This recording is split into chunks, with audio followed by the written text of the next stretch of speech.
По вчерашната пресконференција на Зоран Заев уште еднаш се докажа спрегата меѓу него и русковска обвинителството, вели првиот човек на ВМРО ДПМН. Како аргумент за начинот на кој делува ОЈО, Мицкоски потсети на неговиот случај на уценување од страна на Катица Јанева, тој да го поддржи првичниот закон за јавното обвинителство, а таа за возврат да го одмрзне имотот на партијата, зашто обвинителството, водено од Русковска, досега молчеше. Мицкоски рече оти ова го зборувал и претходно, но никогаш не добил соодветен третман од јавното обвинителство, ниту подопрен глас.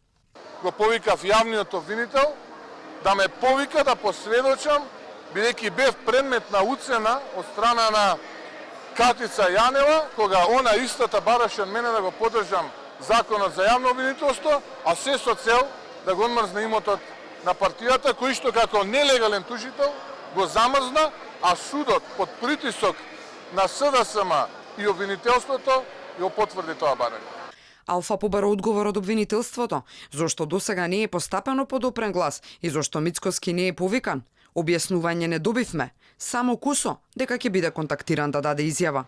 Коментирајќи го новиот закон со кој Заев го збриша СЈО и се креираше ново обвинителство за организиран криминал и висока корупција, што ќе го води Русковска, Мицкоски категоричен. Покрај тоа што го потврди тврдењето дека станува збор за русковско обвинителство директно под влијание на СДСМ и Зоран Заев, он испорачи уште неколку лични негови желби на таа пресконференција, кога институцијата која што требаше да биде символ за правото, правдата во оваа држава, потврди дека практично е најкорумпираната рекетарска институција која што е во тесна спрега со владата. Тоа, впрочем, го потврди Зоран Заев, кога каже дека стои цврсто позади Катица Јанева.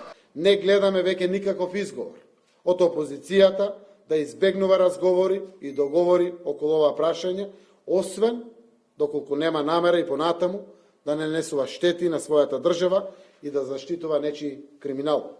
Искрено се надевам дека тоа не е така и секако и јас, а и сите во државата ова ќе го видиме следната недела и таа седмица после следната недела. Но според Мицкоски, основа за лидерска средба нема. Ке го анализираат новиот предлог закон, па ќе се произнесат. Во меѓувреме, не одстапуваат од законското решение што како партија го најавија кон крајот на овој месец.